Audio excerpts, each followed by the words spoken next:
What up, y'all? It's your man Quest, and this is your marriage moment.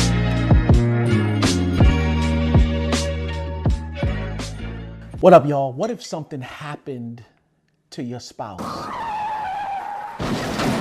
to the point where it caused your spouse some bodily injury, right? Some debilitating disease like cancer or MS or, like for real, even worse, death. How would you feel? Yeah, just think about that for a moment. How would you feel? And I'm realizing, man, the other day I was in the Walmart parking lot and I heard this husband and wife. They might have been husband and wife, or they might have been in some kind of relationship. But the arguing that they were doing, the cussing that they were doing, the calling out of each other's name. And I said to myself, like, man, like, where is the love? At what point do you say, okay, too far is too far, right? And I'm asking that because I'm sure some of you could describe, what that feeling would be like, the feelings of anguish, the feelings of pain, the feelings of sadness should your spouse, like something happen to your spouse, right? And so what I realized, man, is that tomorrow's not promised, right? However, we do have some expectations. We have the expectation that when our spouse leaves for work in the day, that they're going to come back to us, right? We have the expectation that, like for me, that when Faith leaves here, that she's going to come back, right? I have that expectation. But the truth of the matter is life is not promised. Let me say that one more time. Life is not promised. And if that is the case, then why are you beefing? Why are you arguing with your spouse the way that you're arguing? Why are you cussing and fighting? Like for real, case in point, let me just say this to you. I had a friend, and not only a friend of mine, but a dear friend to a number of different people. His name was Chris Daniel, right? And like for real, Chris Daniel was one of those people who, like for real, made you feel special when he talked to you, man. Special kind of dude. And he wasn't only a friend to me, but he was a father to two lovely boys. You know what I'm saying? He was a son, he was a brother, he was a different thing to different people, right? And we would see Chris from time to time at the conferences that we went to within the organization that I work for, right? Shouts out to ETA. And then one day he passed away. But before he passed away, the last time that I left him, I had the expectation of seeing him again. What's my point? My point is tomorrow's not promised. And if tomorrow's not promised, why are we wasting time arguing with one another instead of trying to work through the difficulties and challenges within our marriages and get to the goal, right? So number one, let's concentrate on these two things for this week. Number one, when you're going through difficulties and challenges in your marriage, what is the goal, right? That's number one.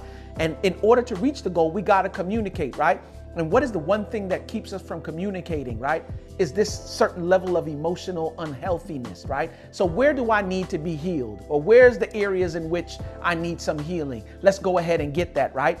And then the second part of that number one is, if I'm looking at the difficulties and issues with my perspective alone, then I'm already at a loss, right? There's two of us. I'm not married to myself. I'm married to somebody else.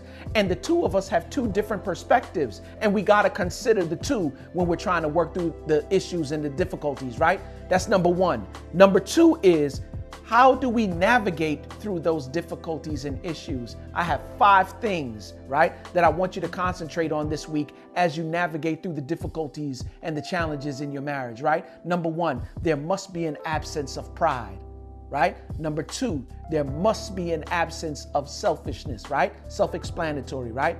There must be a certain level of humility, right?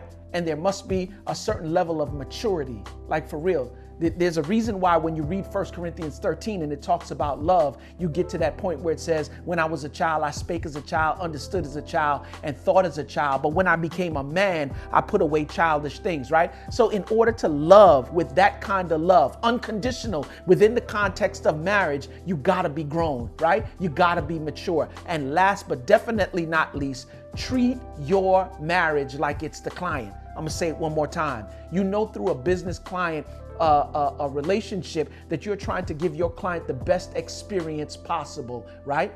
if they're patronizing your business, right? Same thing in marriage. We should be operating from a place where we're trying to give our marriage the best experience it can possibly have. Why? Because the marriage is much more important than who the two of you are as individuals. So this week, let's concentrate on that. Number one, let's concentrate on what is the goal, right? What are we trying to achieve? And how can we work together against the challenge or the difficulty, right? And not against each other. And number two, you need those 5 things to navigate through the challenges of difficulties of the relationship, right? So y'all know what I always say, from shaky to good, from good to great, ultimately what we want is phenomenal. But phenomenal don't just happen. It takes work, specifically on making sure that we use our time, right? It's that one commodity that once it's spent, we can never get it back, right? So y'all know, let's make the rest of our marriage the best of our marriage.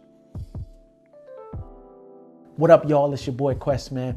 If you like the information presented in this video, do me a favor, like, share, comment in the section below, and more importantly, subscribe. You feel me? If you want to connect with me on IG, my link is over to the right. Let's make the rest of our marriage the best of our marriage. Peace.